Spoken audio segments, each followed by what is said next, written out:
Besok ada sesuatu, tantangannya tidak mudah, ada yang mengganggu macam-macam, sebut ya Jabbar, ya Allah, ya Jabbar, ya Jabbar, ya Jabbar, ya Jabbar. Ya. Atau sebut langsung namanya dengan kalimat yang dahsyat. Ada amalannya. Buka Quran surah ke-21 ayat 87 sampai 88. Jadi kalau Anda sedang ada dalam pekerjaan, diganggu, bahkan ada ancaman, bahkan mungkin ada yang menyakiti, ada yang macam-macam, amalkan amalan ini. Amalkan. Wa dhannuni idh dhahaba mughadiba. Awas. Fa dhanna an lan naqdira alayhi fanada fi dhulumati an la ilaha illa anta subhanaka inni kuntu minadh dhalimin. La ilaha illa anta subhanaka inni kuntu minadh dhalimin. La ilaha illa anta zikrut tauhid, zikrullahil mubashir. Yang tadi saya sebutkan, nyebut langsung kepada Allah, sebut namanya. La ilaha illa anta, bukankah syahadat kita asyhadu an la ilaha? Nah, kalau Allahnya kita ganti dengan kalimat langsung mubashir, langsung kita hadirkan anta, engkau ya Allah. La ilaha illa anta. Baik, lihat sini. Kalau dia kata ganti ke berapa? 3. Kalau kamu kata ganti ke berapa? 2. Sekarang lihat, kalau disebutkan nama menunjuk pada yang ketiga. Lihat sini, Asep, orang nggak ada di sini. Asep yang ketiga, dia ketiga. Tapi kalau orangnya dihadapkan ke kita, kamu ada di hadapan kita.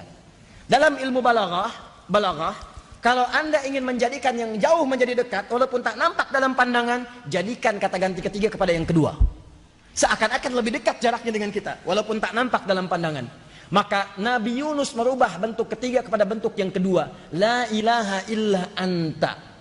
Kalau beliau katakan la ilaha illallah, jaraknya seakan-akan masih jauh Allah. Tapi ketika didekatkan la ilaha illa anta, seakan-akan dekat dia dengan Allah subhanahu wa ta'ala, dan merasakan dirinya diawasi walaupun dia tidak melihatnya.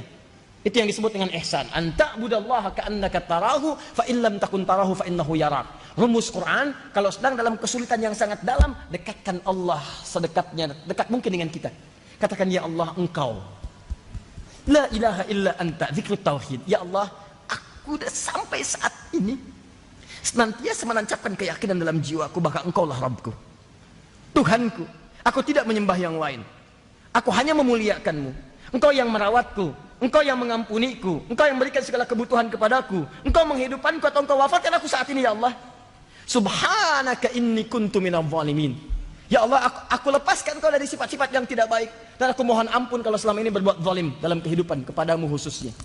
Ketika kalimat itu Anda bacakan, teman-teman sekalian, apa yang terjadi? Pakai fastajabna. Kami akan jawab dengan cepat setiap permohonan yang dibutuhkan. Saya mau tanya, Nabi Yunus saat itu masuk ke perut ikan apa? Paus. Kalau masuk ke perut ikan paus, gelap atau terang? Sudah pernah masuk? Gak apa? Sesak atau lapang? Sesak. Ayo bayangin aja. Terus sempit atau luas? Sempit. Nabi Yunus masuk ke perut ikan paus. Tapi begitu ditolong oleh Allah, redaksi Al-Qur'annya bukan mengatakan kami keluarkan dia dari perut ikan paus, bukan. Kalimat Qur'annya fanajjainahu minal ghammi. Ghammi. Apa itu ghammun? Ghammun bukan paus. Apa? Bukan paus. Ghammun itu asalnya awan gelap yang menutupi atau mendung yang menyelimuti. Kalau mendungnya itu bagus, menjaga dari sengatan matahari, disebut dengan ghamam. Ghamamun. Ya, Quran surah kedua Al-Baqarah ayat 57, paling kiri sebelah bawah. Wa dhallalna 'alaikumul ghamama wa anzalna 'alaikumul manna wassalwa. Wa dhallalna 'alaikumul ghamam. Kami jadikan awan-awan ini terlihat mendung padahal jadi payung yang melindungi. Ya, ini dulu umat-umat Yahudi masa lalu, gitu kan? Saking diinginkannya oleh Allah, kamu udah dekat dengan kulah, jangan banyak maksiat, aku kirimkan banyak kenikmatan. Kalau jalan kemana-mana, panas terik dilindungi oleh awan, supaya enak, tenang. Kalau pengen makanan gak usah nyari kemana-mana, dekat, tinggal ambil. Masih maksiat juga. Nah, ghamam. Tapi kalau awan gelapnya yang menutupi kita, seakan-akan bukan masalah melindungi dari sengatan, bukan, tapi membuat kita itu serasa gelap dalam kehidupan. Persis seperti antum ingin mendapati hujan yang sangat lebat dengan kilat yang menyambar-nyambar, bukankah awalnya ada gelap dulu? Gelap. Nah, saya tanya pada antum, kalau sedang perasaan seperti itu, lihat keluar gelap seperti mau hujan, ada halilintar, perasaan hati antum gelisah tidak? gelisah.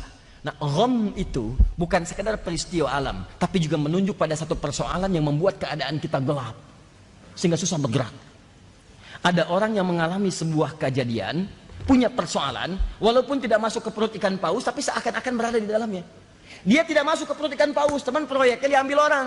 Dia yang ikut tender, dia ikut segalanya, tiba-tiba proyek diambil orang. Begitu dia ambil, gelap rasanya. Mau melangkah susah, dada jadi sesak, pengen diinfus, datang ke rumah sakit.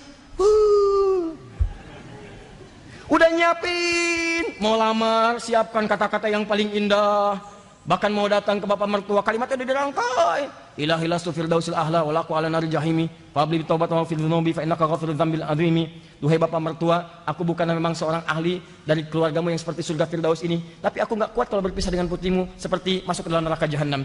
Aku yakin aku pun banyak kekurangan, maka aku yakin bapak-bapak yang bijak tutupi semua kekurangan aku ini. Bikin status. Ditulis. Gak siap-siap dirangkai semuanya. Begitu nyampe ke sana, keduluan dilamar orang. Pulang jas jadi acak adut, ya, penampilan berubah, kusut, wah lemas, makan gak mau, jalanan seperti gelap padahal terang. Kamu kenapa? Hancur hatiku. Wah, hancur. Wah, muncul jadi lagu, jadi macam-macam dan sebagainya. Jadi teman-teman sekalian, maaf ya, itu disebut gham namanya. Gham. Ada anak gham, ada anak gagal ujian sampai gelap mata, gelap macam-macam, melangkah susah, gham namanya. Di indahnya begini, ini Nabi Yunus masuknya ke perut ikan paus, tapi ketika mengamalkan amalan, oleh Quran dikatakan, siapa yang mengamalkan amalan ini kami bebaskan dari awan gelap yang menutupi. Tidak harus masuk ke perut ikan paus. Mungkin Anda punya persoalan yang rasanya seperti itu, sesak dadanya, gak enak hatinya, keadaan gak nyaman, seakan-akan berada dalam himpitan dan sebagainya. Amalkan amalan ini. Makanya di ujung ayatnya ditutup dengan kalimat yang sangat indah. Apakah cuma Dzannun, Nabi Yunus yang mendapatkan keistimewaan itu? Kalla.